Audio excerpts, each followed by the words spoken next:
Have you ever wondered where the legendary Amazons came from? Picture a land beyond the known world, where fierce women defied the conventions of their time. According to myth, the Amazons were born from the union of Ares, the god of war, and Harmonia, a goddess of harmony.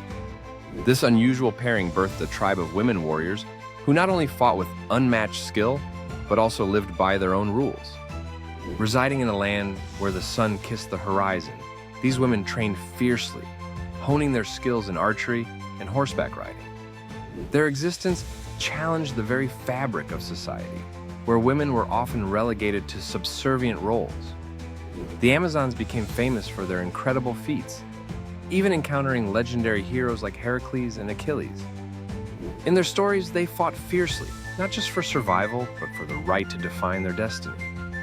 They carved a legacy that still captivates our imagination today.